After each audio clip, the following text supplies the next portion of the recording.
এই চোরবাটপাড়ের বাংলাদেশটাকে যদি ইনসাফ ভিত্তিক একটি আদর্শ রাষ্ট্রে পরিণত করতে চান, সুদ ঘুষ দুর্নীতির ময়লাযুক্ত এই বাংলাদেশটাকে যদি পরিষ্কার করে আলোকিত একটি রাষ্ট্র তৈরি করতে চান, ইনসাফ ভিত্তিক একটি কোরআনের রাজ যদি কায়েম করতে চান, আর কোনো পথ খোলা নাই, আর কোনো মত নাই। একটাই শুধু পথ আছে, একটাবার কোরআনের সংবিধান আমাদের দরকার। আল্লাহ রাব্বুল আলামিন বলেন, কিতাবুন আনজালনাহু ইলাইকা লিতুখরিজান নাসা মিনাজ-জুলুমাতি ইলান নূর। আল্লাহ রাব্বুল আলামিন বলেন, গোলামেরা, এই কুরআনুল কারীম রং তামাশার জন্য নাজিল করি নাই। ও গোলামেরা, তোমাদের উপর এই কুরআনুল কারীম আমি এই জন্য নাজিল করেছি যে এই কুরআনুল কারীম সুদ ঘুষ দুর্নীতির সমাজটাকে একদম মুছে ফেলে দিয়ে ওই সমাজটাকে আলোকিত সমাজ বানাতে পারে। এই কুরআনুল কারীম আমি এর জন্য নাজিল করেছি। ও গোলামেরা, এই কুরআনুল কারীম সমস্ত আইয়ামে জাহিলিয়াত অন্ধকার থেকে জাতিকে আলোর দিকে নিয়ে যেতে পারে। এই কুরআনুল কারীম মানুষদেরকে জাহান্নামের পথ থেকে ধরে ধরে জান্নাতের পথে পরিচালিত করতে পারে। এই জন্য এই জাতির একটাই পথ খোলা আছে। এই জাতি যদি সুখ পেতে চায়, দুর্নীতিমুক্ত একটা দেশ যদি পেতে চায়, তাহলে আর কোনো পথ নাই, একটাই পথ খোলা। আমাদের সবাইকে কোরআন মেনে চলতে হবে। কথা বলেন ঠিক কিনা? আর সেই কোরআনের রাজ কায়েম করার জন্য যে আমল, সে আমলের নাম হচ্ছে জিহাদ। কি আমল? আর একটু জোরে বলেন, কি আমল? জিহাদ। আল্লাহ বললেন, ইন্নাল্লাহা। আপনাদের খারাপ লাগছে মনে হয়? এই আলোচনা সবার ভালো লাগবে না, লাগতে পারে না। যারা ঈমানদার তাদের ভালো লাগবে, তাদের ঈমান বেড়ে যাবে। আর যাদের ভিতরে নেফাকি রয়েছে, যাদের অন্তরে আছে পুতুলের মা, তাদের ভালো লাগতে পারে না। কষ্ট হচ্ছে আপনাদের? ইন্নাল্লাহা, নিশ্চয়ই আমি আল্লাহ, ইউহিব্বুল লাযিনা, তাদেরকে মহব্বত করি, ওই গোলামদেরকে ভালোবাসি। কোরআন বলছেন কে? সূরা সফ। আল্লাহ বলতেছেন, হাজার হাজার কোটি কোটি গোলামের ভিতরে ওই গোলামদেরকে আমি আল্লাহ ভালোবাসি। ইউকাতিলুনা, যারা সংগ্রাম করে, ফি সাবিলিহি, দিন কায়েমের জন্য আল্লাহর পথে যারা সংগ্রাম করে, যারা চেষ্টা করে, যারা লড়াই করে, আমি আল্লাহ ওই গোলামদেরকে সবচেয়ে বেশি ভালোবাসি। কোথায় পাবেন এরকম আমল? কোথায় পাবেন? আল্লাহর ভালোবাসা, আল্লাহর স্পষ্ট কথা, ওই গোলামদেরকে আমি ভালোবাসি যারা দিন কায়েমের জন্য লড়াই করে। এর চেয়ে ভালো আমল, এর চেয়ে বড় আমল কোথায় পাবেন? আল্লাহ বললেন, আমি তাদেরকে সবচেয়ে ভালোবাসি, সবচেয়ে বেশি ভালোবাসি। আর বিগত জালিমরা বলল, ওই লোকগুলোই সবচেয়ে বড় অপরাধী, ওই লোকগুলোই সবচেয়ে বেশি খারাপ। যারা জিহাদের কথা বলে এরা ধর্ষণকারী, ঠিক কিনা বলেন? এদেরকে ধরে ধরে জেলের ভিতরে বন্দী করা হলো। যারা এই জিহাদের কথা বলেছে, ইসলামী আন্দোলন করেছে, কি সমর্থক, কি কর্মী আর কি নেতা, কাউকে তারা রেহাই দেয়নি, বাড়িতে থাকতে দেয়নি, অনেককে গুম করেছে, অনেককে জেলে বন্দী করেছে। আবার আমাদের অনেক ছাত্র ভাইদেরকে গ্রেপ্তার করার পরেও ইচ্ছে করেই ওই সময়ের পুলিশ লীগ যারা ছিল, আমাদের ভাইদের পায়ে বন্দুক ঠেকিয়ে ইচ্ছে করেই গুলি করে তাদের পা পঙ্গু করে দিয়েছে। অনেক ভাইয়ের চোখ নষ্ট করে দিয়েছে। তাদের আর কোনো অপরাধ ছিল না, অপরাধ ছিল একটাই, ওরা এই বাংলার জমিনে কোরআনের রাজ কায়েম করার চেষ্টা চালাচ্ছে। কথা বলেন ঠিক না? ওগুলো মানবতা বিরোধী, রাজাকার, দেশের শত্রু, স্বাধীনতা বিরোধী, এগুলো মিথ্যা অজুহাত ছিল। আমার আল্লাহ বলেন, ওয়ামা নাকমু মিনহুম ইল্লা আইয়ুমিনু বিল্লাহিল আজিজিল হামিদ। আসলে এদের অপরাধ অন্য কোনো অপরাধ নয়, আল্লাহ বলছেন নবীর সাহাবীদের যে অপরাধ ছিল, এরা সপ্রশংসিত আল্লাহর প্রতি ঈমান এনে ঈমানি দায়িত্ব নিয়ে যারা রাজ কায়েম করতে চেয়েছে কোরআনের, এই কারণেই তারা বাতিল শক্তি, জালিম শক্তি, এই কারণেই তারা এই জিহাদকারীদের উপরে নির্যাতন চালিয়েছে, আগেও চালিয়েছে, এখনো চালাচ্ছে, কিয়ামত পর্যন্ত চালাবে। কথা বলুন ঠিক কি? আল্লাহ বললেন জালিমরা কি বলে বলুক, গোলাম আমি বলতেছি এই কাজ যারা করতেছো আমি তোমাদেরকে ভালোবাসি। কথা কি বুঝতেছেন আপনারা? মোদি বলতেছে, ভারতের মোদি বলতেছে জিহাদ মানে হচ্ছে জঙ্গি তৎপরতা, এই জঙ্গিদের উত্থান করতে দেওয়া যাবে না। আল্লাহ বলতেছে মোদি বলে বলুক, আমি আল্লাহ বলতেছি এই কাজ যারা করতেছো তোমরা আমার প্রিয়। সুবহানাল্লাহ বলবেন না? হাসিনা সরকার বলেছে এরা জঙ্গি, এরা রাজাকার, এরা মানবতা বিরোধী। আল্লাহ বলতেছে গোলাম কি বলে বলুক, আমি কিন্তু তোমাকেই ভালোবাসি। সুবহানাল্লাহ বলবেন না? এখন বলেন তো দেখি, হাজারো জালিমরা যদি আপনাকে রাজাকার বলে গালি দেয়, আর আল্লাহ যদি বলে যে তুই রাজাকার না, তুই আমার প্রিয়, ভালোবাসা, আপনি কোন আমল করবেন? তাহলে জিহাদের আমল করবেন কিনা? জালিমরা যে আপনাকে রাজাকার বলতেছে তবুও জিহাদের আমল করবেন? জালিমরা যে আপনাকে মেরে ফেলবে করবেন? আমাদের হক্কানি আলেমরা তাই করেছেন। সুবহানাল্লাহ বলেন। আমাদের হক্কানি আলেমদেরকে বাছাই করে যারা নেতৃত্বের সর্বোচ্চ স্তরে চলে গিয়েছেন, যারা এ দেশে দুর্নীতিমুক্ত দেশ গড়ার স্বপ্ন দেখিয়েছেন এবং দুর্নীতি করা ছাড়াও যে দায়িত্ব পালন করা যায় এটার প্রমাণ দিয়েছেন, মন্ত্রণালয়ের টাকা নিয়ে, বাজেটের টাকা দিয়ে 100% কাজ করার পরে অবশিষ্ট টাকা মন্ত্রণালয়ে ফেরত দিয়ে আমাদের ইসলামী আন্দোলনের নেতারা প্রমাণ করে দিয়েছেন এখনো এই যুগেও হযরতে ওমর হওয়া যায়। কথা কি বুঝতেছে? বাছাই করে করে তাদেরকে মিথ্যা সাক্ষী দিয়ে মিথ্যা অপরাধ ট্রাইব্যুনাল গঠন করে তাদেরকে ফাঁসিতে ঝুলিয়ে দিলেন। আমাদের নেতারা ফাঁসিতে যাওয়ার 2 ঘন্টা আগে প্রহরীকে বলতেছে আমি একটু ঘুমিয়ে নেই। কি করবেন নেতা? ঘুমাবেন। ফাঁসি কয় ঘন্টা পর? 2 ঘন্টা পর। 1 ঘন্টা ঘুমাবেন। আপনার কি মনে হয়?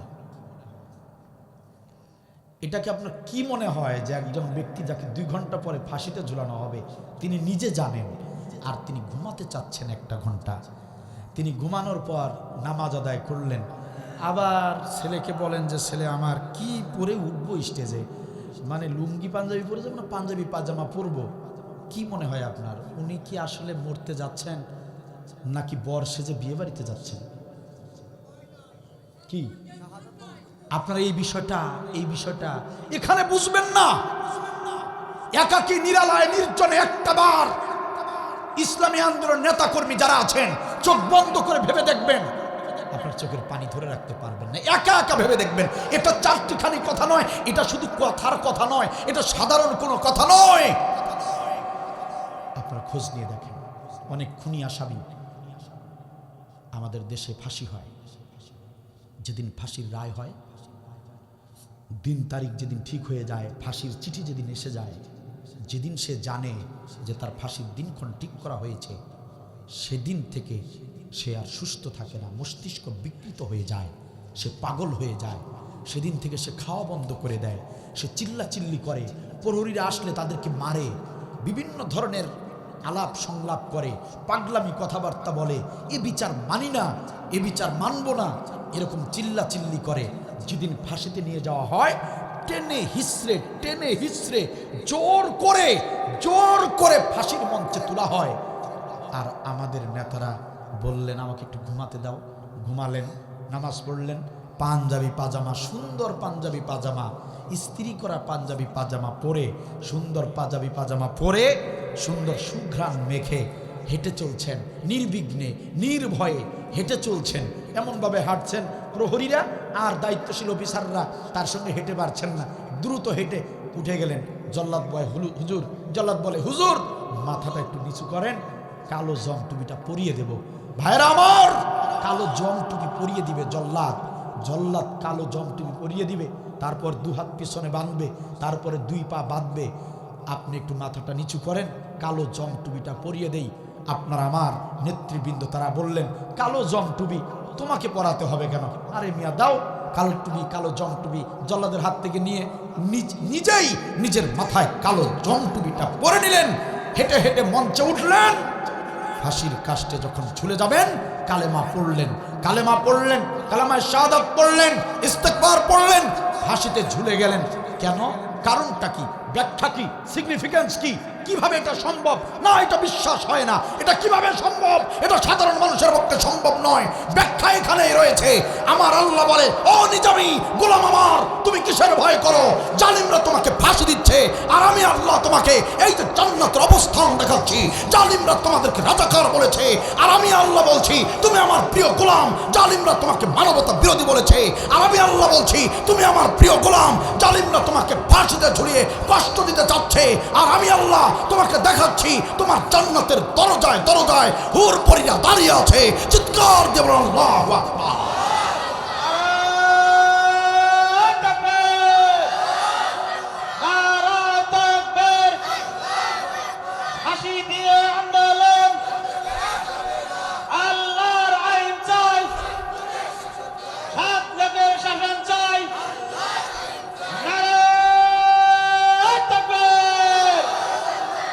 সম্মানিত ভাইয়ের আমার, একান্ত আপনজনেরা আমার,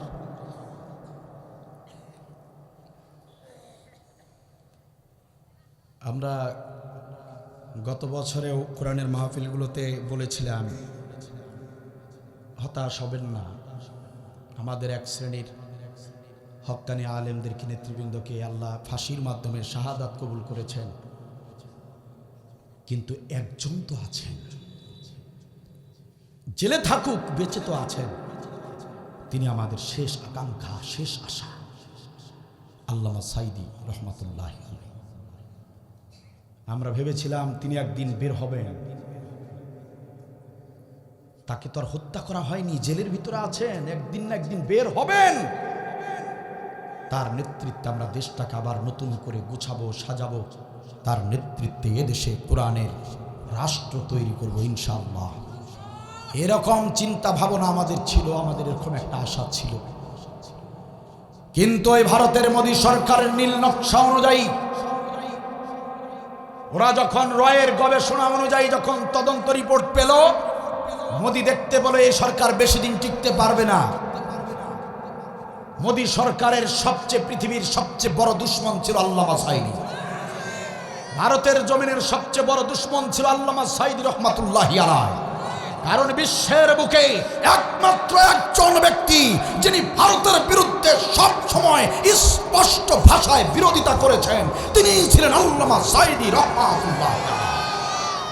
মোদী সরকারের নির্দেশে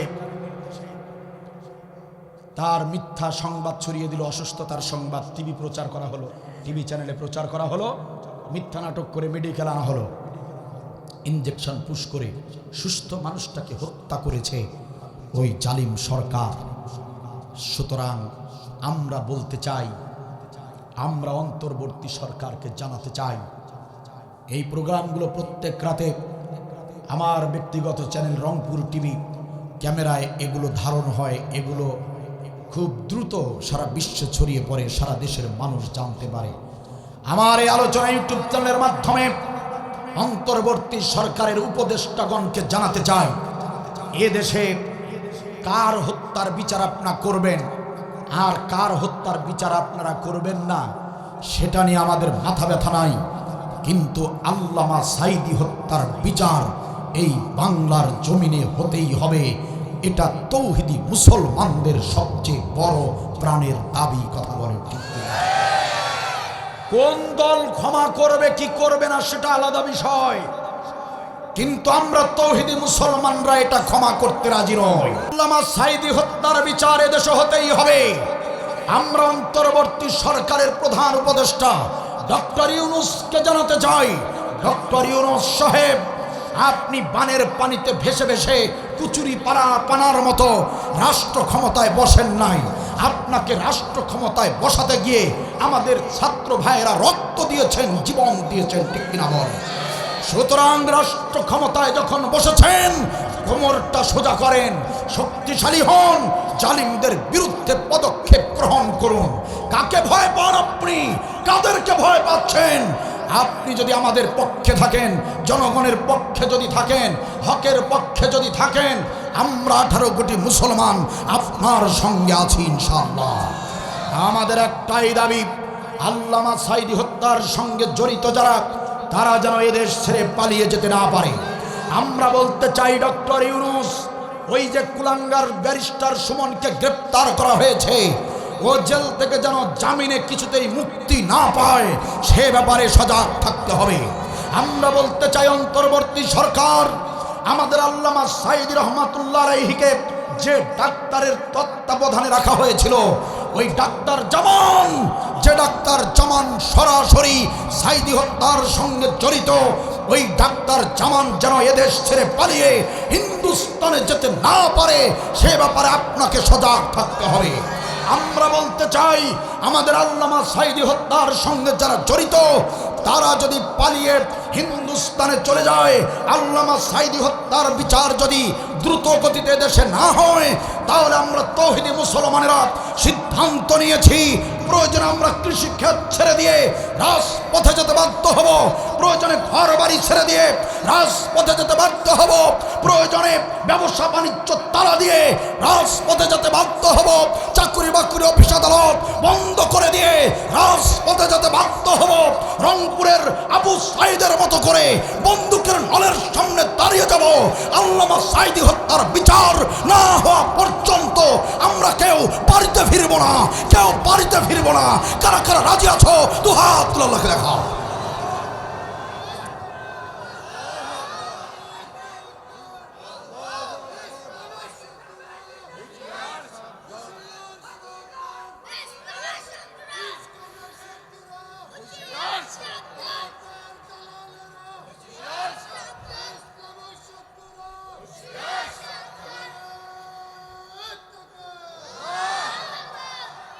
মাশাআল্লাহ, কষ্ট হচ্ছে আপনাদের। সম্মানিত ভাইয়েরা আমার, অপরাধ একটাই, জিহাদ। জিহাদের আমল যারাই করেছে, যারাই করবে, তাদের উপরে নির্যাতন নেমে আসবে। আল্লাহ বলছেন, গোলাম তবু ওই জিহাদের আমল করো, যে কাজে যত রিস্ক, সেই কাজের প্রতিদানটা তত বড়। ঠিক কিনা? ওরা ছাত্র মেরে চেয়েছিল থাকতে ক্ষমতায়, ওরা আলেম মেরে চেয়েছিল থাকতে ক্ষমতায়, থাকিতে পারে নাই। আলেমরা পালায় না, জালেম পালায়। আলেমরা তো পালায় না, জালেম পালায়। আমার দেশের জনগণ 5 আগস্টে হয়ে গেল জালিমের পতন। আমার দেশের জনগণ 5 আগস্টে হয়ে গেল জালিমের পতন। ওরা ছাত্র মেরে চেয়েছিল থাকতে ক্ষমতায়, ওরা আলেম মেরে চেয়েছিল থাকতে ক্ষমতায়, থাকিতে পারে নাই। আলেমরা পালায় না, জালিম পালায়। আলেমরা তো পালায় না, জালিম পালায়। সময় ছিল 45 মিনিট, গণভবন না ছাড়িলে হইতো রে ফিনিশ। ঠিক কিনা বলেন? সময় ছিল মাত্র 45 মিনিট, গণভবন না ছাড়িলে হইতো রে ফিনিশ। ইঁদুরের গর্ত নাই, পালাবে কোথায়? ইঁদুরের গর্ত নাই পালাবে কোথায়, তাই দিল্লি চইলা যায়। আলেমরা পালায় না, জালেম পালায়। আলেমরা তো পালায় না, জালেম পালায়। ঠিক কিনা বলেন? এত নির্যাতন হলো, কোন আলেম পালিয়েছে? পাকিস্তানের দালাল বলে এত গালি দিল, কোন একজন আলেম কি পাকিস্তানে পালিয়ে গিয়েছিল? প্রমাণ হয়ে গেল আলেমরা পাকিস্তানের দালাল ছিল না, দালাল নয়, পাকিস্তানের রাজাকার নয়। সেই সঙ্গে প্রমাণ হয়ে গেল আমাগো পুতুলের মা ও ছিল হিন্দুস্তানের দালাল। হিন্দুস্তানে পালিয়ে সে নিজেই প্রমাণ করেছে সে ছিল হিন্দুস্তানি রাজাকার। ঠিক কিনা বলেন? ওই যে আমার দেশ পত্রিকা, হ্যাঁ আমার দেশ পত্রিকা চালু হয়েছে জানেন তো আপনারা, সেখানে এসেছে, সেখানে হেডলাইন এসেছে কি চমক! এমন পত্রিকা এমন সংবাদপত্রই তো আমরা চাই। সেখানে এসেছে খুনি হাসিনা পালিয়ে গিয়েই দিল্লিকে বলেছে ঢাকা অ্যাটাক করে ঢাকাকে ধ্বংস করে দাও। প্রমাণ সহ পত্রিকায় সব এসেছে। সম্মানিত ভাইয়ের আমার, আমরা ইতিমধ্যে অনেক নিউজ পেয়ে গিয়েছি। আপনারা অনেকেই হয়তোবা পিনাকি ভট্টাচার্য এবং ইলিয়াস হোসাইন তাদের আপনারা ভিডিওগুলো দেখেন না অনেকেই। আমরা প্রাণ খুলে অন্তর থেকে দোয়া করি। আমাদের চুয়াডাঙ্গার গর্ব ইলিয়াস ভাই, সাংবাদিক ইলিয়াস ভাই, তার জন্য দোয়া করি। আমরা পিনাকি ভট্টাচার্যের জন্য দোয়া করি। কারণ হলো পিনাকি ভট্টাচার্য তিনি যতটা এই দেশের জন্য, দেশের মানুষের জন্য যতটা তিনি ভূমিকা রেখেছেন ছাত্র আন্দোলনে এবং তার আগে থেকে জালিমের বিরুদ্ধে, আওয়ামী দুঃশাসনের বিরুদ্ধে যেভাবে তিনি প্রতি পদক্ষেপে প্রত্যেকটা জুলুমে তিনি যেভাবে জালিমদের বিরুদ্ধে সুন্দর ভূমিকা রেখেছেন, আমরা প্রাণ খুলে তার জন্য দোয়া করি। আমরা তার জন্য দোয়া করি আল্লাহ তাআলা তাকে নেক হায়াত দান করুন। অনেকেই বলে বা আপনারাও বলতে পারেন যে হুজুর পিনাকি ভট্টাচার্য একজন হিন্দু মানুষ। আমার মনে হয় বিশ্বাস করেন আমার ভাইরা, বিশ্বাস করেন ওনার কথা এবং ওনার যে প্রতিবেদন, ওনার যে ভিডিও, সেগুলো দেখে আমার মনে হয় তিনি যেভাবে দেশের জন্য, শুধু দেশের নয় ইসলামের জন্যেও, ইসলামের পক্ষেও তিনি যেভাবে কথা বলেন, যেভাবে হক কথাগুলো বলেন, আমাদের দেশের অনেক বড় বড় ঈমানদার পরহেজগার মুসলমানরাও সেই রকম কথা বলতে পারে নাই। আমার মনে হয় পিনাকি ভট্টাচার্য তিনি হিন্দু নয়। আমার বিশ্বাস, আমি তার প্রত্যেকটা ভিডিও দেখে আমার এটাই মনে হয়েছে তিনি যেভাবে আল্লাহর নাম নিয়ে কথা বলেন, যেভাবে আল্লাহ তাআলাকে সম্বোধন করে যেভাবে কথাগুলো বলেন, আর তার যে কার্যকরী পদক্ষেপগুলো, এগুলো দেখে আমার মনে হয়েছে তিনি আসলে হিন্দু নন। হিন্দু ছিলেন, তিনি হয়তোবা গোপনে ইসলাম গ্রহণ করতেও পারে, হয়তোবা করেছেন, এটা আমার বিশ্বাস। এটার প্রমাণ আমার কাছে নেই, এটা আমার অন্তরের বিশ্বাস যে তিনি ইসলাম গ্রহণ করেছেন। করেন আর নাই বা করেন, তার জন্য আমরা দোয়া করি, আপনারাও দোয়া করবেন। কারণ তিনি আমাদের জন্য, আমাদের এই দেশের জন্য জালিমদের বিরুদ্ধে যা অবদান রেখেছিলেন, যা এখনো রাখছেন, তা বলার ভাষা নাই। অনেক বেশি ভূমিকা রেখেছেন, আলহামদুলিল্লাহ। সম্মানিত ভাইয়ের আমার, সুতরাং জিহাদের পক্ষে, ইসলামের পক্ষে, কোরআনের পক্ষে, দিন কায়েমের পক্ষে ভূমিকা রাখলেই বিরোধিতা করবে জালিমরা, বাতিলরা, এটাই স্বাভাবিক। ঠিক কিনা বল? আপনাদের কষ্ট হচ্ছে? সম্মানিত ভাইয়েরা আমার, মূল আলোচনার দিকে চলে যাই। আল্লাহ রাব্বুল আলামিন বলেন, গোলামেরা জিহাদের আমল আর ধৈর্যের আমল অবশ্যই আমি জেনে নেব, অবশ্যই আমি আল্লাহ দেখে নেব। জিহাদ আর ধৈর্য যাদের ভিতরে থাকবে কেবলমাত্র তারাই জান্নাতের ফয়সালা পাবে। সম্মানিত ভাইয়েরা আমার, এই কুরআনুল কারীমে যেখানে এই জিহাদের কথা এসেছে আপনারা লক্ষ্য করে দেখবেন সেখানেই গুনাহ মাফের ঘোষণা এসেছে। সুবহানাল্লাহ বলেন। ইয়া আইয়ুহাল্লাযীনা আমানু হাল আদুল্লুকুম আলা তিজারাতিন তুনজিকুম মিন আযাবিন আলীম। আল্লাহ রাব্বুল আলামিন বলেন, গোলামেরা তোমরা কি চাও এমন একটা আমলের কথা আমি বলে দেই?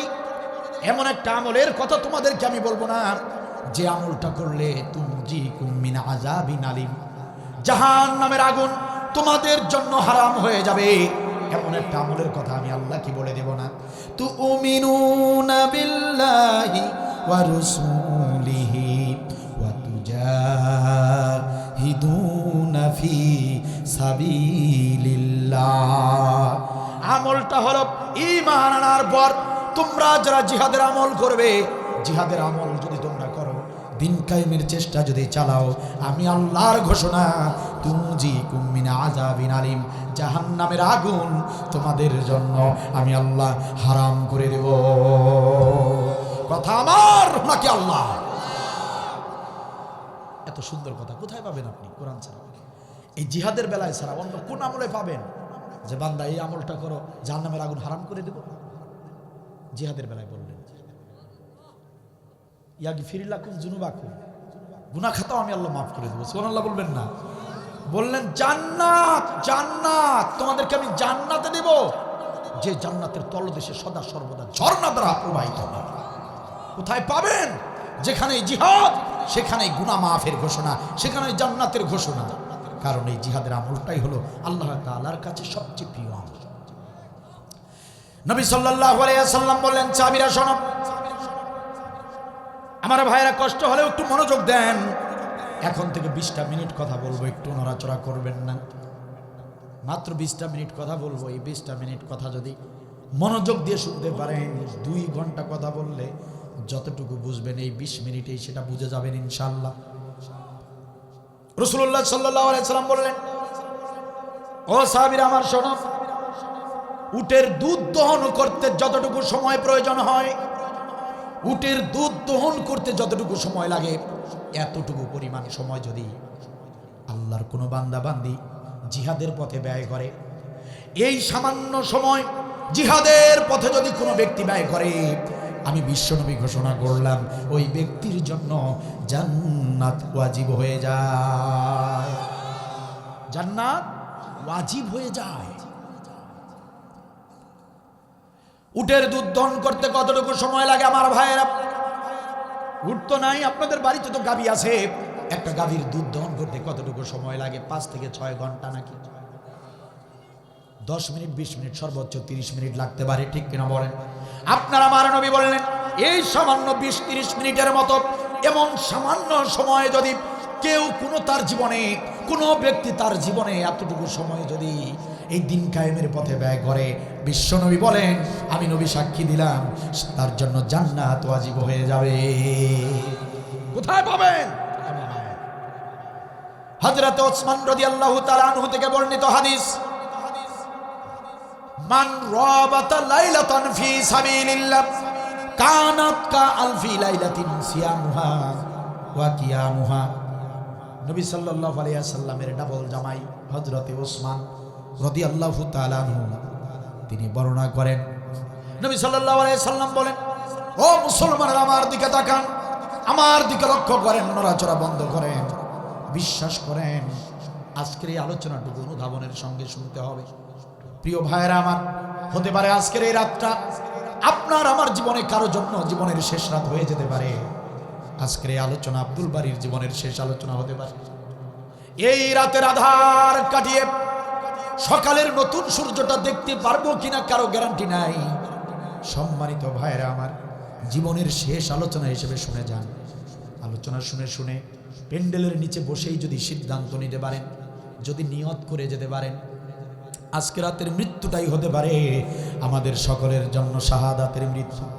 কারণ জিহাদের আমলের নিয়ত যারা করবে, রাসূলুল্লাহ সাল্লাল্লাহু আলাইহি ওয়াসাল্লাম বলেন, জিহাদকারী ব্যক্তি সে যদি ঘুমের ঘোরে মারা যায়, অথবা সে যদি দরজার সঙ্গে নিজের ঘরের দরজার সঙ্গে ধাক্কা খেয়েও যদি মারা যায়, যদি জ্বরের ভিতরেও মারা যায়, নবী বলেন জিহাদের আমল করবার কারণে শাহাদাতের তামান্না থাকবার কারণে ওই ব্যক্তির মৃত্যুটা শাহাদাতের মৃত্যু হিসেবে গণ্য হয়। এজন্য জীবনের শেষ আলোচনা হিসেবে শুনে নেন, জিহাদের আলোচনা যদি বুঝতে পারেন, আপনি আপনার মতো করে আল্লাহকে সাক্ষী রেখে প্যান্ডেলের নিচেই বলবেন, আল্লাহ গো, এতদিন জানতাম না, বুঝতাম না, এভাবে বুঝি নাই, এভাবে জানি নাই, আজকে জানলাম আর নিয়ত করলাম আজ থেকে আমি জিহাদের আমল করব, দিন কায়েমের চেষ্টা করব। তাতে যদি মৃত্যু হয়, যদি শহীদ হতে হয়, শহীদ হতে রাজি আছি, এমন নিয়ত যদি করতে পারেন, তাহলে আপনার মৃত্যুটা যে কোনো মুহূর্তে যে জায়গায় হোক না কেন শাহাদাতের মৃত্যু হয়ে যাবে। আল্লাহু আকবার। সম্মানিত ভাইয়ের আমার, কান খুলে শোনেন, ওসমান রাদিয়াল্লাহু থেকে বর্ণিত হাদিস, নবী সাল্লাল্লাহু আলাইহি ওয়াসাল্লাম বললেন, মান রাবাতা লাইলাতান ফি সাবিলিল্লাহ কানাত কা আলফি লাইলাতিন সিয়ামুহা ওয়া কিয়ামুহা। নবী বললেন, ও হযরত ওসমান, ও প্রিয় জামাই আমার, কান খুলে শোনো, কোন ব্যক্তি যদি 1000টা মাস, কয়টা?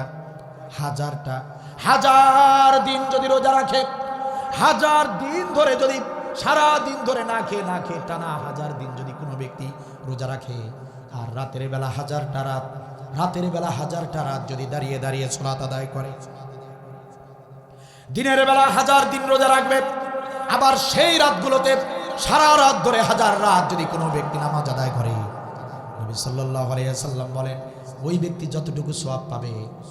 আর যদি কোনো ব্যক্তি মান রাবাতা লাইলাতান ফি সাবিলিল্লাহ, আল্লাহর পথে দিন কায়েমের জন্য কোনো ব্যক্তি যদি একটা রাত, শুধুমাত্র একটা রাত কোনো ব্যক্তি যদি দিন কায়েমের জন্য জিহাদের পথে একটা রাত যদি জাগ্রত থাকে, 1000 দিনের রোজা 1000 রাতের চেয়েও একটা রাত জিহাদের পথে জাগ্রত থাকা ব্যক্তির আমল নামায় সওয়াব বেশি দেওয়া হয়। আমি সারা বিশ্বের আলেমদের সঙ্গে চ্যালেঞ্জ করেছি, এই বিশ্বের জমিনে একজন আলেম যদি কোরআনের ভিতরে এই জিহাদের আমল ছাড়া অন্য কোনো একটি আমল যদি জিহাদের চাইতেও ফজিলতপূর্ণ আমল দেখাতে পারে, এই কোরআন জুড়ে আরেকটা আমল যদি কেউ দেখাতে পারে জিহাদের চাইতেও গুরুত্বপূর্ণ, জিহাদের চেয়েও ফজিলতপূর্ণ আর একটা আমল যদি দেখাতে পারে, আমি আব্দুল বারী জীবনে কোরআনের মঞ্চে উঠব না। কারণ এই জিহাদের আমলের যত ফজিলত এসেছে, ও মুসলমানেরা, কোরআনের পাতায় পাতায় জিহাদ, পৃষ্ঠায় পৃষ্ঠায় জিহাদ, আয়াতে আয়াতে জিহাদ, পরতে পরতে জিহাদ। সম্মানিত ভাইরা আমার, একান্ত আপনজনেরা আমার, সেই জিহাদের গুরুত্ব আল্লাহর কাছে এত বেশি। জিহাদের কথা মানেই হলো জান্নাতের কথা। নবী বললেন, সাহাবী আমার, কারা জান্নাতে যেতে চাও? জান্নাতে যেতে চাও নাকি তাহলে জিহাদের ময়দানে যাও। সাহাবী খেজুর খাচ্ছিলেন, খোরমা খাচ্ছিলেন, তিনি খোরমা ফেলে দিয়ে খেজুর ফেলে দিয়ে দৌড়ে ছুটে গেলেন জিহাদের ময়দানে, শহীদ হয়ে গেলেন, জান্নাতবাসী হয়ে গেলেন। সুবহানাল্লাহ বলেন। ও আমার ভাইরা, এই জিহাদের আমলের চেয়ে বড় কোনো আমল কুরআনুল কারীমের ভিতরে আসে নাই। এত ফজিলত আর এত বরকত আল্লাহ তাআলা দিয়েছেন। এই জিহাদ আপনাকে আমাকে করতে হবে। জিহাদ করবেন মনে মনে ভেবে নিয়েছেন। আব্দুল বারী হুজুর যেহেতু বলল জিহাদের আমল সবচেয়ে বড় আমল, ঠিক আছে, আজ থেকে জিহাদের আমল করব। কিন্তু জিহাদের আমল কেমনে করবেন, সিস্টেমটা কি, কিভাবে আল্লাহ করতে বলেছেন, সেটাও তো জানার দরকার আছে। সম্মানিত ভাইয়েরা আমার, আমি বলেছি 20টা মিনিট কথা বলবো, একটু মনোযোগ দিয়ে শুনে যান। জিহাদের আমল এটা কোনো ব্যক্তিগত আমল নয়। জিহাদের আমল একা একা করা যায় না। জিহাদের আমলের পূর্ব শর্ত হলো ইসলামী আন্দোলন করতে হবে, একটা দল করতে হবে, জিহাদের দল। যে দলের লোকেরা দিন কায়েম করতে চায়, যে দলের লোকেরা রক্ত দিতে জানে, জীবন দিতে জানে, ধৈর্যের সঙ্গে মোকাবেলা করতে জানে, কিন্তু জিহাদের পথ থেকে দূরে সরে যায় না, সেই দলে নিজেদেরকে যোগদান করতে হবে, ইসলামী আন্দোলন করতে হবে। কারণ ইসলামী আন্দোলনকে আল্লাহ রাব্বুল আলামিন কমপক্ষে 40 বার ফরজ করে দিয়েছেন। চিৎকার দিয়ে বলেন সুবহানাল্লাহ। দল করতে হবে, দল করা ফরজ। কোন মুমিন যদি বলে আমি দল করি না, কোন ইমাম সাহেব যদি বলে আমি কোনো দল করি না, কোন খতিব সাহেব যদি বলে যে আমি কোনো দল করি না, আমি ওরকম দল টলের ভিতরে নাই, এমন কথা যদি বলে, বিশ্বাস করেন আমার ভাইয়েরা, এই কথা বলার সঙ্গে সঙ্গে সেই ইসলাম থেকে খারিজ হয়ে যাবে, তার পিছনে নামাজ পড়া জায়েজ হবে না। সম্মানিত ভাইয়েরা আমার, দল ফরজ করা হয়েছে। নামাজ যেভাবে আল্লাহ ফরজ করেছেন, ইসলামী দল করাকেও ফরজ করেছেন। কয়টা আয়াত বলবো আমি? কয়টা আয়াত বলবো?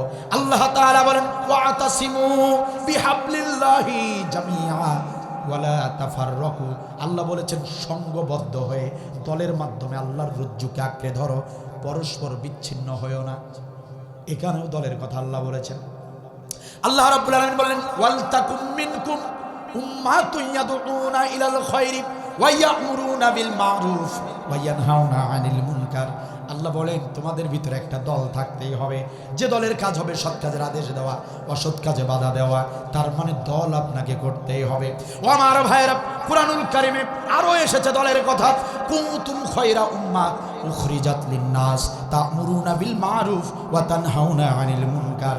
আল্লাহ বলেন তোমরাই শ্রেষ্ঠ জাতি, তোমাদেরকে আমি তামাম মানব জাতি থেকে তোমাদেরকে আমি বাছাই করে শেষ নবীর উম্মত বানিয়েছি। তোমাদের কাজ হলো তোমরা এমন একটা দল, তোমরা এমন এক উম্মত, তোমাদের কাজ হলো সৎ কাজের আদেশ দেওয়া, অসৎ কাজে বাধা দেওয়া। সুতরাং দল করতেই হবে। সেই দলটা হলো ইসলামী দল। ইসলামী দল করতেই হবে। ওয়া মাইয়াবতাগি গায়রাল ইসলামি দীনান ফালাইয়ুকবালা মিন। আল্লাহ বলেন ইসলামী দল ছাড়া যদি তোমরা মানুষের তৈরি করা কোনো দল করো, তুমি হতে পারো হাজী সাহেব, তুমি হতে পারো নামাজি, তুমি হতে পারো দিনদার পরহেজগার, তুমি হতে পারো 100 বারের হাজী, তুমি হতে পারো প্রিন্সিপাল সাহেব, তুমি হতে পারো পীর সাহেব। যদি তুমি ইসলামী দল না করে মানুষের তৈরি কোনো দল করো, বুঝতে বাকি নাই। কোরআনুল কারীম হাতে নিয়ে বলছি, ওয়াল্লাহি আল্লাহ নামের কসম করে বলছি, মানুষের তৈরি করা দল করে আপনি যত বড় ইমানদার হন, যত বড় আমলদার হন, কাল হাসরের ময়দানে সমস্ত আমল বস্তার ভিতরে প্যাকেট করে আপনাকে জাহান্নামে পাঠানো হবে। ও আমার ভাইরা, আওয়ামী লীগের ভাইরা যারা আছেন কান খুলে শোনেন, আপনাদের সঙ্গে আমাদের আপাতত কোনো শত্রুতা নাই। ইসলামের দরজা আপনাদের জন্য খোলা আছে। বুঝতে পারেন নাই, ভুলবশত নেতার পিছনে ঘুরে ঘুরে আওয়ামী লীগের মতো এরকম একটা দল করেছেন। আপনি যদি বুঝতে পারেন, আপনি যদি অনুতপ্ত হন, আসেন ইসলামের কাছে চলে আসেন। ইসলাম আপনাকে শান্তি দিবে। আপনার নেতারা কিন্তু আপনাদেরকে শান্তি দিতে পারে নাই। আপনার নেতারা আপনাদেরকে কখনো সুখ দিতে পারে নাই, আদব কায়দা দিতে পারে নাই, চরিত্র দিতে পারে নাই, কখনো কোনো দিন আপনাদেরকে সম্মানিত করে নাই। এখন তো আপনারা ভালো করে বুঝতেছেন। আপনাদেরকে দাওয়াত দিয়ে গেলাম, আমি আব্দুল বারী দাওয়াত দিয়ে গেলাম, যদি ইসলামটাকে বুঝতে পারেন, যদি অনুতপ্ত হয়ে যান, আসেন ইসলামের কাছে আসেন। মানুষের তৈরি করা দল করেছেন, তওবা করে ইসলামী দল করুন, আল্লাহর দল করে যান। আপনার তওবা আল্লাহ তাআলা কবুল করলে সমস্ত তামাম জিন্দেগির গুনাহগুলো মাফ হয়ে যাবে। আমার বিভিন্ন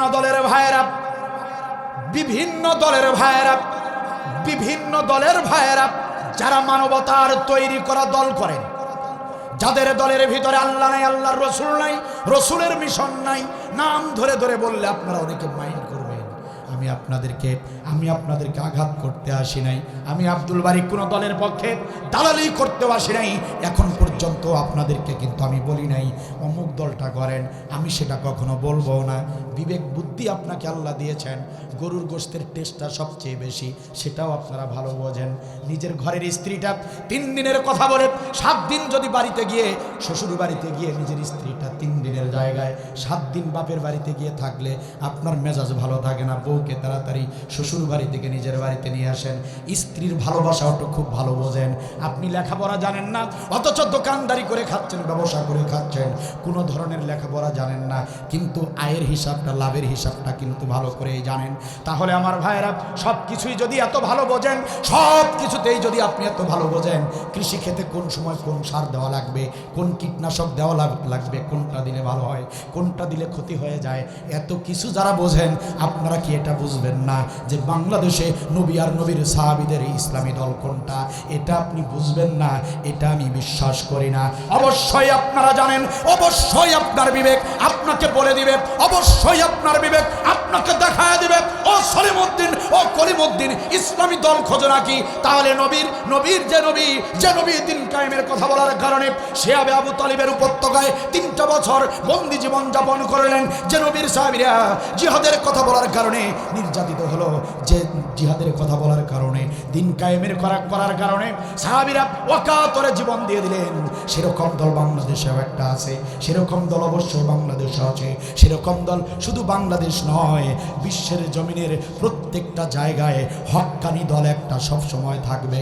সুতরাং সলিমউদ্দিন কলিমউদ্দিন, তোমরা দেখে নাও, বুঝে নাও, কোরআন হাদিসের আলোকে তোমরা বুঝে নাও ইসলামী দল কোনটা। তোমার বিবেক তোমাকে দেখিয়ে দিবে। কাল সকালবেলা তাড়াতাড়ি করে নিজেদের মানুষের তৈরি করা দলটার বুকে লাথি মেরে তালাক দিয়ে কাল সকালেই ইসলামী আন্দোলনে যোগদান করেন। যদি যোগদান করতে পারেন, জিহাদের আমলে যদি শরীক হয়ে যেতে পারেন, কপালটা খুলে যাবে। আজকের এই আলোচনা সকলের জন্য নাজাতের ওসিলা হয়ে যাবে ইনশাআল্লাহ। সম্মানিত ভাইয়ের আমার, আরেকটু পরিষ্কার করে বলি, যদি বলেন আমরা মানুষের তৈরি দল করি কিন্তু ইসলামের পক্ষে, বলতে পারেন না, তাহলে ভালো করে শুনেন, আপনি ইসলামের পক্ষে নাকি শয়তানি চালের মধ্যে পড়ে আছেন বুঝবেন। এই যে অ্যান্ড্রয়েড ফোন যাদের হাতে হাতে আছে না, অ্যান্ড্রয়েড ফোনে আপনি 50 টাকার এমবি কিনে নেন, 50 টাকার এমবি কিনে আপনি ডাটা অন করে গুগলে চলে যাবেন। গুগলে যাবার পরে আপনি গুগলে সার্চ দিবেন, আপনি যে দলটা করেন সেই দলের নাম লিখবেন। আপনি যে দলটা করেন সেই দলের নাম লিখে লিখবেন অমক দলের গঠনতন্ত্র কি। আপনি যে দল করেন সেই দলের নাম লিখে লিখবেন এই দলের গঠনতন্ত্র কি। লিখতে দেরি হবে, গঠনতন্ত্র চলে আসতে দেরি হবে না। এবার ওই আপনার নিজের দলের গঠনতন্ত্রটা বসে বসে পড়েন, দেখেন তো দেখি আপনার গঠনতন্ত্রে কি লেখা আছে। সর্বময় শক্তির অধিকারী জনগণ, তাহলে তালাক দিতে হবে আজ রাতে। যদি আপনার দলের গঠনতন্ত্রে যদি জনগণ সর্বক্ষমতার উৎস হয়ে থাকে, তাহলে বুঝতে হবে আপনার দলটা মানুষের দল, আপনার দলটা আল্লাহর দল নয়।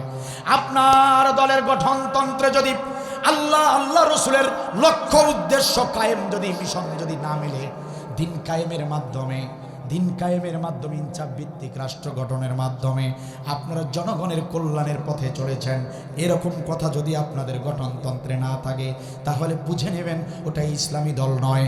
আপনি যতই ইসলামের পক্ষে থাকেন, আপনি যে দলটা করছেন ওটা ইসলামের দল নয়। যদি ইসলামের সঙ্গে আপনার গঠনতন্ত্রের কথাগুলো সাংঘর্ষিক হয়ে যায়, তাহলে তওবা করতে হবে। আজ রাতেই তওবা করে ঘুমাবেন। তওবা করতে আলেম লাগে না, ইমাম লাগে না, নিজে নিজেই তওবা করবেন আল্লাহকে সাক্ষী রেখে, আপনার তওবা কবুল হয়ে যাবে। আর যদি আপনি সার্চ করে দেখতে পারেন আপনার যে দলটা আপনি করেন সেই দলটার সঙ্গে কোরআনের কথা মিলে যায়, হাদিসের কথা মিলে যায়, নবীর মিশন মিলে যায়, তাহলে প্রিয় ভাইরা আমার, জীবন যায় যাক, ওই দল কখনো ছাড়বেন না। ওই দলটাই আপনাকে হাসরের ময়দানে জান্নাত পর্যন্ত পৌঁছিয়ে দিবে। সম্মানিত ভাইরা আমার, একান্ত আপনজনের আমার, তাহলে জিহাদের আমল করতে গেলে দল করতে হবে। কথা কি আমার নাকি আল্লাহ? সম্মানিত ভাইয়ের আমার, একান্ত আপনজনের আমার, একটা হাদিস বলে আলোচনা শেষ করে দিচ্ছি, খারাপ লাগছে মনে হচ্ছে। নবী সাল্লাল্লাহু আলাইহি ওয়াসাল্লাম বললেন, সাহাবীরা শোনো, মুসলমানদের ভিতরে 6 শ্রেণীর মুসলমান বিনা হিসাবে জাহান্নামে যাবে। নাউজুবিল্লাহ বলবেন না? কথা কার? আল্লাহর নবীর। আল্লাহর নবী বলতেছেন সাহাবীদের বৈঠকে, খুব মনোযোগ দেন, আমার দিকে তাকান। বিনা হিসাবে 6 শ্রেণীর মুসলমান জাহান্নামে যাবে। নবী বললেন, শুধু তাই নয় রে সাহাবীরা, আল্লাহ রাব্বুল আলামিন হাসরের ময়দানে ওই ব্যক্তিদের সাথে কথাও বলবেন না, দেখাও করবেন না, তাদেরকে পবিত্রও করবেন না। ওয়ালা ইউযাক্কিহিম, আল্লাহ তাদেরকে পবিত্রও করবেন না, কথাও বলবেন না, দেখাও করবেন না। সাহাবীরা সবাই অবাক হয়ে গেলেন। কয়েকজন সাহাবীরা চোখের পানি ছেড়ে দিয়েছেন, নবীজি এটা কেমন কথা বলেন? মুসলমানেরা এভাবে বিনা হিসেবে জাহান্নামে যাবে, আল্লাহ তাদের সাথে কথা বলবে না, মারাত্মক কথা। নবী বললেন, সাহাবীরা শোনো, এই মুসলমানেরা কবর থেকে উত্থিত হওয়ার সঙ্গে সঙ্গে হাসরের ময়দানে কবর থেকে উত্থিত হবে। উত্থিত হবার সঙ্গে সঙ্গে জাহান্নামের ফেরেশতারা ঘাড় ধরে ধরে জাহান্নামে ঢুকায়া দিবে। এদের বিচারের কোনো দরকার নাই, একদম বিনা হিসাবে জাহান্নাম। সাহাবীরা চোখের পানি ছেড়ে দিয়ে বলেন, ইয়া রাসূলুল্লাহ, ইয়া হাবিবাল্লাহ, মুসলমানদের কথা যদি না বলতেন এতটা কষ্ট পেতাম না। বড় ভয় লাগতেছে, যেহেতু আপনি বলছেন মুসলমানদের ভিতরেই 6 শ্রেণীর মানুষরা, মুসলমানেরা জাহান্নামে যাবে। ইয়া রাসূলুল্লাহ, কি কারণে তারা বিনা হিসাবে জাহান্নামে যাবে? রাসূলুল্লাহ সাল্লাল্লাহু আলাইহি সাল্লাম বললেন, 1 নম্বর কারণ হলো রাজুলুন ফারিকুল জামাআত। রাজুলুন ফারিকুল জামাআত, রাজুলুন ফারিকুল জামাআত। আলেম ওলামা আছেন এখানে, সহিহ হাদিস থেকে বলছি প্রিয় ভাইরা আমার, নবী বললেন কারণটা হলো রাজুলুন ফারিকুল জামাআত, যে মুসলমান ইসলামী আন্দোলন থেকে বিচ্ছিন্ন ছিল। জামাআত মানে ইসলামী দল। সম্মানিত ভাইরা আমার, যে ব্যক্তি দল থেকে বিচ্ছিন্ন ছিল, ইসলামী আন্দোলন থেকে যে ব্যক্তি বিচ্ছিন্ন ছিল, যে মুসলমান ইসলামী আন্দোলন করে নাই, ইসলামী আন্দোলন থেকে ফারেক ছিল, রাজুলুন ফারিকুল জামাআত, যে ব্যক্তি ইসলামী আন্দোলন করে নাই, মানুষের তৈরি করা আন্দোলন করেছে, ওই ব্যক্তি বিনা হিসাবে জাহান্নামে যাবে। আমি আব্দুল বারী কাল হাসরের ময়দানে আমার এই কোরআনের আলোচনা সম্পর্কে আল্লাহ আমাকে জিজ্ঞাসা করবেন। শুধুমাত্র এই ভয়ে আপনাদের সামনে কুরআনুল কারীমের হক কথাগুলো বলার চেষ্টা করি। অনেক অনেক বক্তা দেখেছি এই সময়ে 1 ঘন্টা 1.5 ঘন্টা যাবৎ জালিমদের সম্পর্কে, জালিমদেরকে নিয়ে কথা বলে আলোচনা শেষ করে দেয়। আমিও পারতাম জালিমদের সম্পর্কে কথা বলে এই সময়টা শেষ করতে, কিন্তু আমি বলেছি না, সুযোগ যখন এসেছে, সময় যখন এসেছে কোরআনের কথা বলার, এখন মৌলিক কিছু কথা জাতিকে শোনাতে হবে, জাতি যেন নিজেদেরকে সংশোধন করে নিতে পারে। এজন্য আমি আমার দায়িত্ব পালন করে দিচ্ছি। আমার ভাইয়েরা, আমি একদম স্পষ্ট ভাষায় খোলামেলা সব কথা বলে দিলাম। আপনি মানবেন কি মানবেন না এটা আপনার ব্যাপার। আপনি যদি মানেন কপাল খুলে যাবে, আর যদি না মানেন, যদি আব্দুল বারীর কথা বিশ্বাস না হয়, এটা তো আব্দুল বারীর কথা না, কুরআনুল কারীমের কথা, এগুলো যদি বিশ্বাস না হয় ভাইরা, হয়তোবা দেখা হয়ে যাবে হাসরের ময়দানে। যদি আজকের কথাগুলো, কোরআনের কথাগুলো বিশ্বাস না হয়, যদি স্বীকার না করেন, হাসরের ময়দান যেদিন দেখা হয়ে যাবে, যদি দেখা হয়ে যায়, দেখতে পারবেন আপনি হয়তোবা একটা প্ল্যাটফর্মে, আমরা হয়তোবা আরেকটা প্ল্যাটফর্মে আছি। আমার ভাইরা, কাল হাসরের ময়দানে আল্লাহ তাআলা আমাকে আলোচনা সম্পর্কে জিজ্ঞাসা করবেন, যাতে করে আমি আল্লাহকে বলে দিতে পারি, আল্লাহ গো, মহেশপুরে গিয়েছিলাম, মহেশপুরের লোকদেরকে কুরআনুল কারীমের সবচেয়ে গুরুত্বপূর্ণ বিষয় সম্পর্কে তাদেরকে জানিয়েছিলাম। সব আমল কবুল হবে তখন, ইসলামী আন্দোলন করবেন যখন, জিহাদের আমল করবেন যখন। কোনো আমল কবুল হবে না তখন, ইসলামী দল না করবেন যখন। ইসলামী আন্দোলন করলে বাকি আমলগুলো কবুল হবে, ইসলামী আন্দোলন করবেন না, কোনো আমল আল্লাহর দরবারে কবুল হবে না। চাপার জোরের বক্তব্য দিতে আসি নাই ভাইরা। সূরা মুহাম্মদ 1 নম্বর আয়াত খুলে দেখেন, ওয়া সাদ্দু আন সাবিলিল্লাহ, ওয়া সাদ্দু আন সাবিলিল্লাহ আদাল্লা আমালাহুম। আমার আল্লাহ বলেন, দিন কায়েমের বিরোধিতা যারা করে, দিন কায়েমের বিরোধিতা যারা করে, সদ্দু আন সাবিলিল্লাহ, আল্লাহর পথে যারা বাধা দিয়েছে, আদাল্লা আমালাহুম, আমি আল্লাহ রাব্বুল আলামিন তাদের সমস্ত আমল ধ্বংস করে দেই। আমি আমার দায়িত্ব পালন করে দিলাম। ভাইয়ের, মানবেন কি মানবেন না আপনাদের ব্যাপার। আমি কাল হাসরের ময়দানে আমি আমার জবাবটা দিয়ে দিব আল্লাহকে। আমি যাতে আসামির কাঠগড়ায় না দাঁড়াই, সেরকম ভাবে স্পষ্ট ভাষায় কথাগুলো আপনাদেরকে বলে দিয়েছি। হযরত আয়েশ রাদিয়াল্লাহু থেকে বর্ণিত হাদিস। কষ্ট হচ্ছে কি বেশি? সম্মানিত ভাইয়েরা আমার, হযরতে আয়েশ রাদিয়াল্লাহু থেকে বর্ণিত হাদিস, মিশকাত শরীফ খুলবেন, 336 পৃষ্ঠায় হাদিসটা পেয়ে যাবেন। 8 লাইন পরে হাদিসটা পাবেন। মিশকাত শরীফ 336 পৃষ্ঠা 8 লাইন পরে হাদিস। আয়েশ রাদিয়াল্লাহু থেকে বর্ণিত হাদিস। তিনি বলেন, একদিন সকালবেলা নবীর দরবারে একজন ব্যক্তি আসলেন, এসে বললেন, ইয়া রাসূলুল্লাহ, ইয়া হাবিবাল্লাহ, ওই যে মরুভূমি দেখতেছেন, মরুভূমির ওপার প্রান্তে দূরবর্তী এক জায়গায় একটা ছোট্ট গ্রাম রয়েছে। ওই গ্রামের একজন মুসলমান সাহাবী আপনার রাতের বেলা মারা গিয়েছে। আপনার আমার নবীর একটা বৈশিষ্ট্য ছিল, কোন নবীর সাহাবী কোন মুসলমান যদি মারা যেত, আপনার আমার নবী সেই সাহাবীর জানাজার ইমামতি নিজে করতেন। সুবহানাল্লাহ বলেন। কারণ নবীর ধারণা হলো, আমার কোন মুসলমানের জানাজার ইমামতি যদি আমি নবী নিজে করি, আমার সম্মানের দিকে তাকিয়ে আল্লাহ তাআলা ওই মুসলমানের গুনাহ খাতা মাফ করবে। এই জন্য যখনই শুনতেন কোন মুসলমান মারা গিয়েছে, নবী চেষ্টা করতেন তার জানাজার ইমামতি করার। নবী তার সাহাবীর মৃত্যুর খবর শুনে ডাকলেন আবু বকরকে, আবু বকর, ও হযরতে ওমর, ওসমান, আলী, কোথায় তোমরা? দেরি করো না, দেরি করো না, চলো চলো, আমার একজন সাহাবী মারা গিয়েছে, তার জানাজার ইমামতি করতে যাব। আবু বকর, ওমর, ওসমানকে সাথে নিয়ে আপনার আমার নবী রওনা দিলেন। মরু প্রান্তর হেঁটে হেঁটে, বিশাল সেই দূরের জায়গা হেঁটে হেঁটে তিনি মৃত ব্যক্তির বাড়ির কাছে যখন পৌঁছে গেলেন, মৃত সাহাবীর বাড়ির কাছে যখন পৌঁছে গেলেন, ওই গ্রামের আরেকজন সাহাবীর সঙ্গে নবীর দেখা হয়ে গেল। সাহাবী নবীকে সালাম দিয়ে বললেন, নবীজি আপনি আমাদের এলাকায় কেন? আপনার আমার নবী বললেন, সাহাবীরে কি বলো তুমি? তুমি বুঝি খবর পাও নাই? তুমি বুঝি সংবাদটা পাও নাই? তুমি বুঝি জানো না তোমাদের এই গ্রামে আমার একজন সাহাবী মারা গিয়েছে? সাহাবী বললেন, ইয়া রাসূলুল্লাহ, বুঝতে পেরেছি, তাহলে আপনি ওই সাহাবীর জানাজার ইমামতি করার জন্য এসেছেন। নবীজি, কেন জানবো না? যে ব্যক্তিটা মারা গিয়েছে তার বাড়ি আর আমার বাড়ি একসঙ্গে লাগা, সে আমার নিকটবর্তী প্রতিবেশী। কিন্তু নবী, আমি আশ্চর্য হয়ে গেলাম, আপনি কার জানাজা পড়তে এসেছেন? আপনি যার জানাজা পড়তে এসেছেন সে জীবনে কোনো ভালো আমল করে নাই, সে জীবনে নেক আমল করে নাই, শুধু আপনার হাতে হাত রেখে কালেমা পড়ে ইসলাম গ্রহণ করেছে।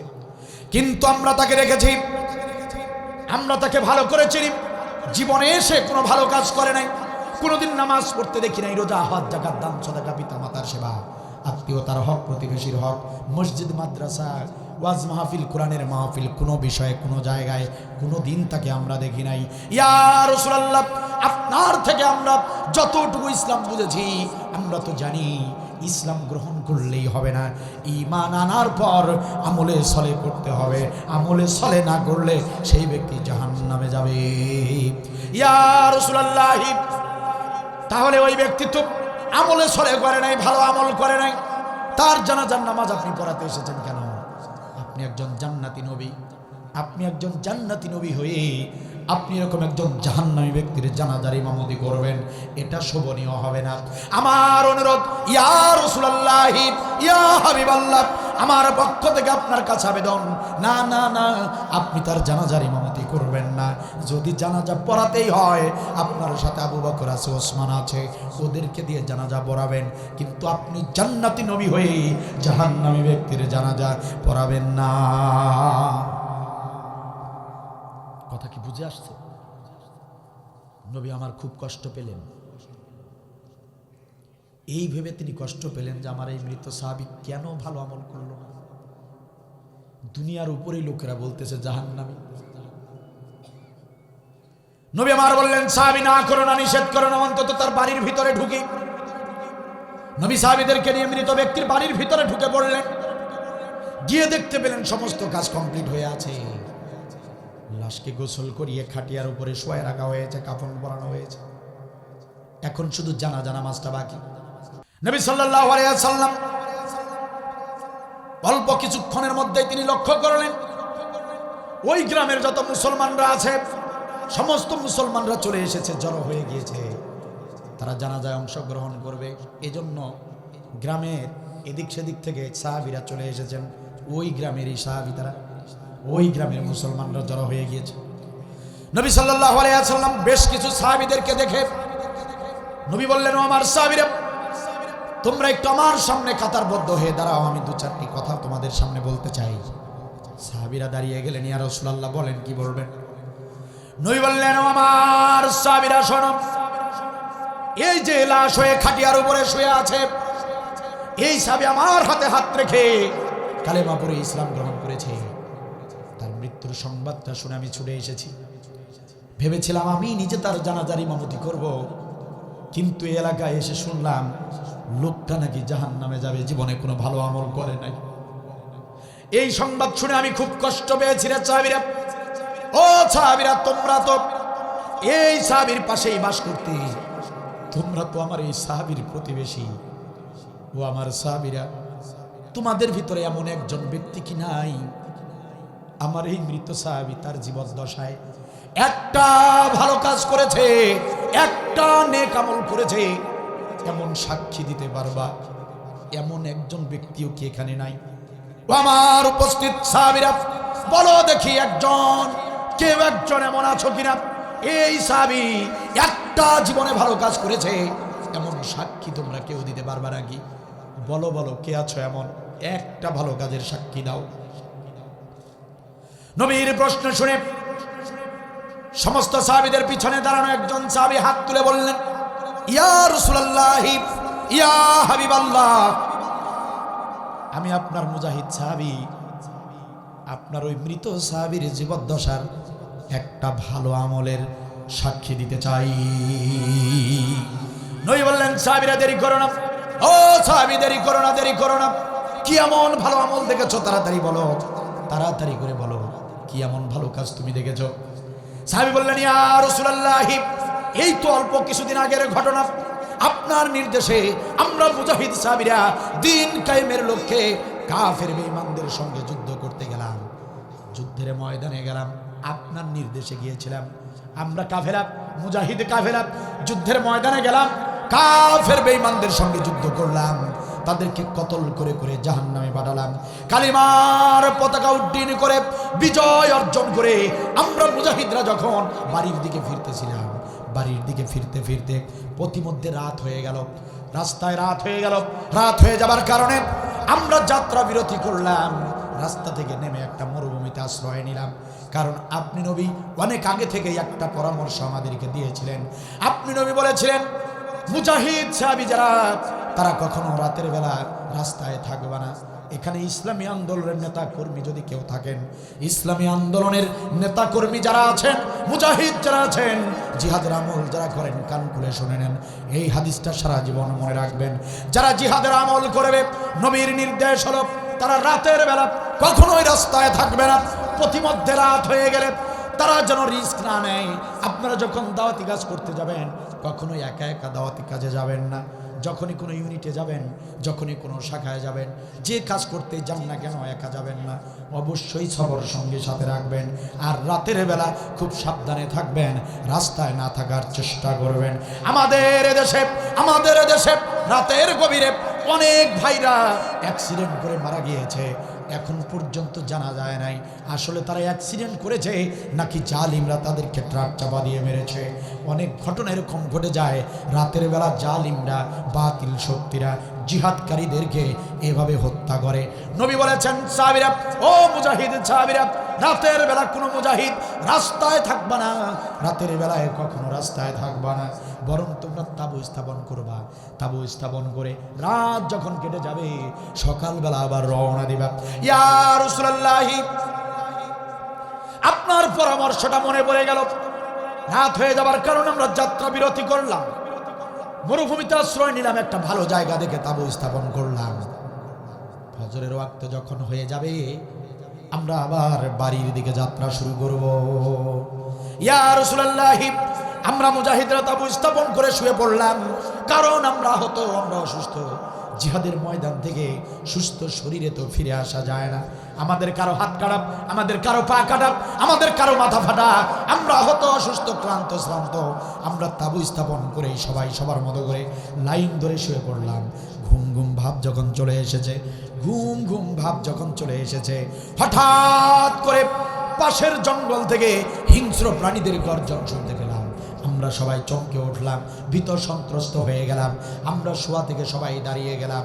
আমরা তো তাবু স্থাপন করেছি, বোঝা যাচ্ছে পাশেই কোনো জঙ্গল আছে অথবা পাহাড় আছে, আর সেখানে হিংস্র প্রাণী আছে, তারা গর্জন দিচ্ছে। আমরা যখন যখন শুয়ে যাব, ঘুমিয়ে যাব, ওই পাহাড়ি হিংস্র প্রাণীগুলো যদি তাঁবুর ভিতরে ঢুকে যায়, আমাদেরকে ছিঁড়ে ছিঁড়ে খাবে, আমাদেরকে খাবলে খাবলে খাবে, আমাদের তো বাঁচার কোনো উপায় থাকবে না। ইয়া রাসূলুল্লাহ, বড় বেকায়দায় পড়ে গেলাম আমরা মুজাহিদরা, বড় বেকায়দায় পড়ে গেলাম, বড় বিপদে পড়ে গেলাম। এই হিংস্র প্রাণীদের হাত থেকে কিভাবে বাঁচবো? রাত তো গভীর হয়ে গিয়েছে, চারদিকে অন্ধকার, পাশে যে জঙ্গল আছে বুঝতে পারি নাই, অন্ধকারের কারণে আমরা জানতে পারি নাই পাশে যে হিংস্র প্রাণী আছে। ইয়া রাসূলুল্লাহ, এখন বাঁচার কি উপায়? কোনো ধরনের উপায় না পেয়ে আমরা মুজাহিদ সাহাবীরা আল্লাহর শাহী দরবারে সবাই মিলে হাত উত্তোলন করলাম, আল্লাহকে ডাক দিয়ে বললাম, ইয়া রব্বাল আলামিন, তুমি তো ভালো করে জানো আমাদের পরিচয়টা কি। আমরা তোমার প্রিয় হাবিবের মুজাহিদ সাহাবী, জিহাদের ময়দান থেকে জিহাদ করে বিজয় অর্জন করে ফিরেছি। ইয়া রব্বাল আলামিন, ইয়া রব্বাল আলামিন, আমরা বুঝতে পারি নাই পাশেই যে জঙ্গল আছে আর সেখানে হিংস্র প্রাণী আছে, বুঝতে পারি নাই, বুঝতে পারি নাই। এখন তো যদি আমরা এখানে থাকি হিংস্র প্রাণীরা আমাদেরকে খেয়ে ফেলবে। রব্বুল আলামিন, ইয়া রব্বাল আলামিন, মেহেরবানি করে আমাদের জন্য একজন সাহায্যকারী পাঠিয়ে দিন। ওগো নবীজি শোনেন, আমরা দোয়া করতে দেরি হয়েছে, আল্লাহ কবুল করতে দেরি করেন নাই। আল্লাহু আকবার। আমরা দোয়া মুনাজাত শেষ করতেই দেখি আমাদের তাঁবুর ভিতরে একজন যুবক প্রবেশ করেছে। আল্লাহু আকবার। একজন যুবক প্রবেশ করেছে, আমাদের কাছে এসেছে, আমাদের সামনে এসে সেই যুবক আমাদেরকে জিজ্ঞাসা করছে, কে তোমরা? তোমাদের পরিচয় কি? কোথা থেকে এসেছো আর কোথায় বা যাচ্ছ? আমার বাড়ির সামনে মরুভূমিতে তাঁবু স্থাপন করেছো, কার অনুমতি নিয়ে এরকম তাঁবু স্থাপন করেছো বলো? কি তোমাদের পরিচয় তাড়াতাড়ি বলো। আমরা তখন বললাম, ও যুবক, আমাদের তেমন বড় কোনো পরিচয় নাই, আমরা বিশ্ব নবীর হাতে হাত রাখা কালেমা পড়া সাহাবী, জিহাদের ময়দান থেকে জিহাদ করে বাড়ি ফিরতেছি। ইয়া রাসূলুল্লাহ, এই কথাটা যখন আমরা বললাম, ওই যুবক মুস্কি হাসি দিল, মুস্কি হাসি দিয়ে বলে, বিশ্ব নবীর মুজাহিদ সাহাবী তোমরাও জেনে খুশি হবে, তোমরা যে নবীর হাতে হাত রেখে কালেমা পড়ে ইসলাম গ্রহণ করেছো, আমি নগণ্য অধম গুনাহগার সেই নবীর হাতেই হাত রেখে কালেমা পড়ে ইসলাম গ্রহণ করেছি। চিন্তা করো না রে ও মুজাহিদ সাহাবীরা, চিন্তা করো না নবীর মুজাহিদ সাহাবীরা, চিন্তার কোনো কারণ নাই, হতাশ হবার কোনো কারণ নাই, ভীত সন্ত্রস্ত হবার কারণ নাই। তোমাদের মুনাজাত আমি শুনেছি, তোমরা ভয় পাচ্ছ হিংস্র প্রাণীরা যদি তোমাদেরকে খেয়ে ফেলে। চিন্তা করো না, চিন্তা করো না, তোমরা মুজাহিদ সাহাবী, তোমরা মুজাহিদ সাহাবী, আমার বাড়ির পাশে তোমরা তাঁবু স্থাপন করেছো। আমি নগণ্য অধম গুনাহগার, নবীর দরবারে বেশি যাতায়াত করতে পারি নাই, বেশি ভালো আমল আমার জীবনে নাই, আমি ভালো কাজ তেমন করতে পারি নাই, কিন্তু আমি এটা জানি আসমানের নিচে আর জমিনের উপরে মুজাহিদদের সম্মান মর্যাদা আল্লাহর কাছে সবচেয়ে বেশি, এটা আমি ভালো করেই জানি। আজকে আমি সুযোগ পেয়েছি, এই সুযোগ হাতছাড়া করব না, এই সুযোগ আমি হাতছাড়া করব না। সারাটা রাত তোমরা নাক ডেকে ঘুমাবে আর সারাটা রাত আমি তোমাদেরকে আজ পাহারা দেব। ইয়া রাসূলুল্লাহ, ওই যুবক আমাদেরকে জোর করে শোয়া দিলেন, আমরা শুয়ে পড়লাম। যুবক হাতে একটা লাঠি নিলেন, হাতের লাঠিটা নিয়ে তাঁবুর চারপাশে ঘুরতে লাগলেন, পাহারার কাজ শুরু করে দিলেন। আমরা যখন শুয়ে পড়লাম, আমরা শুনতে পেলাম যুবক পাহারা দিচ্ছে আর একটা বক্তব্য দিচ্ছে। যুবক বলতেছিল, ও জঙ্গলের হিংস্র প্রাণীরা, হিংস্র প্রাণীরা, খবরদার খবরদার, গর্জন দিবি না, গর্জন দিবি না। তোরা তো জানিস না কারা এসেছে আমাদের এলাকায়, তোরা তো তাদেরকে চিনিস না, কারা এসেছে, কারা মরুভূমিতে আশ্রয় নিয়েছে, তোরা তাদেরকে চিনিস না। ওরা সাধারণ মানুষ নয় রে, হিংস্র প্রাণীরা, ওরা মুজাহিদ সাহাবী, দিন কায়েমের জিহাদের ময়দান থেকে ফিরেছে। আসমানের নিচে আর জমিনের উপরে এদের মর্যাদা সম্মান আল্লাহর কাছে সবচেয়ে বেশি। গর্জন দিবি না রে, গর্জন দিবি না হিংস্র প্রাণী, তোদের গর্জনের কারণে তারা ঘুমাতে পারবে না। ও জঙ্গলের হিংস্র প্রাণী, যদি খুব বেশি খিদা লেগে যায় তবে আমার গোশত মাংস খেয়ে যা, কিন্তু খবরদার খবরদার মুজাহিদ সাহাবীদের ঘুমের ভিতরে বিরক্ত করবি না।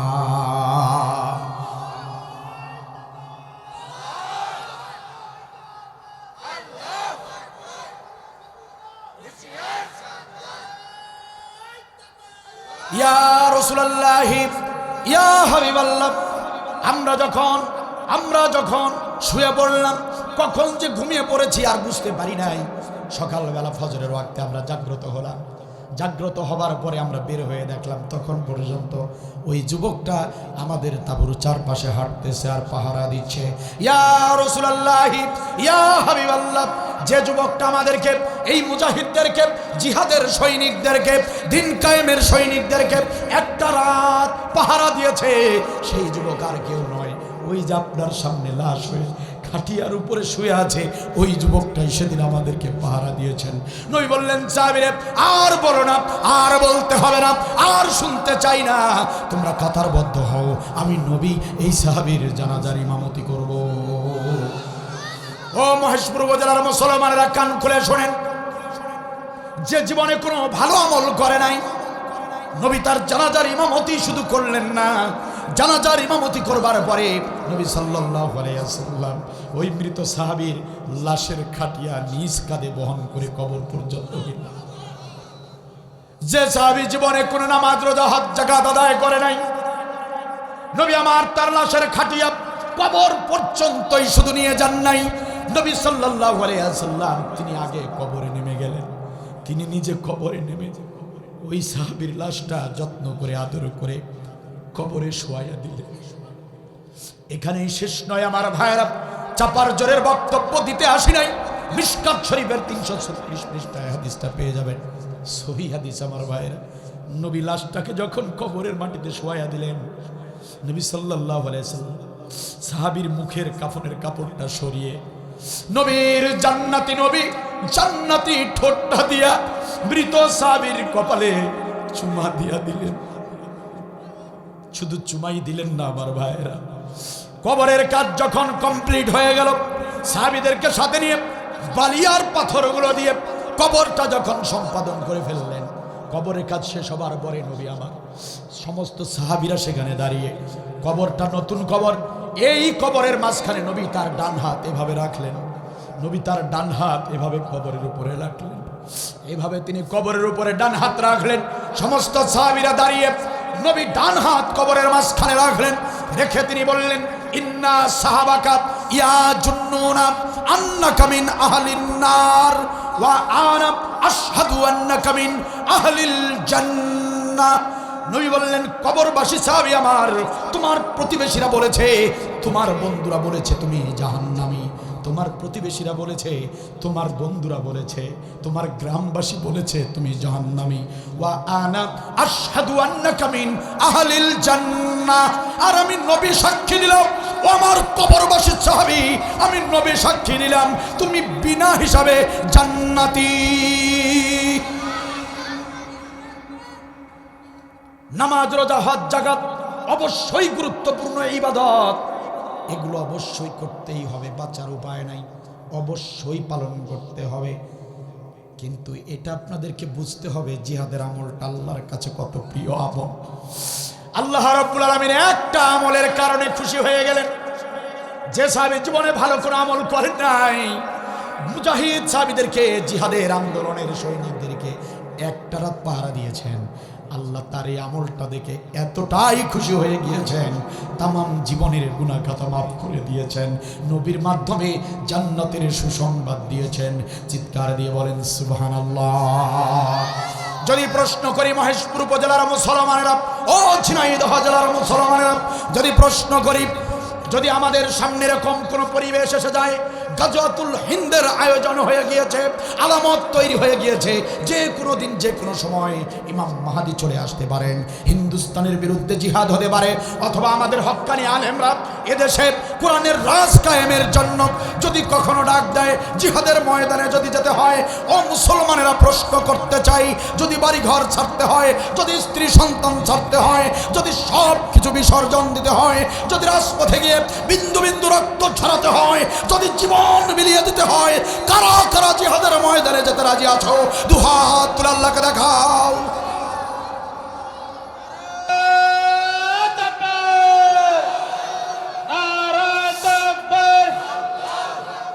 রক্ত দিয়ে আন্দোলন, ফাঁসি দিয়ে আন্দোলন,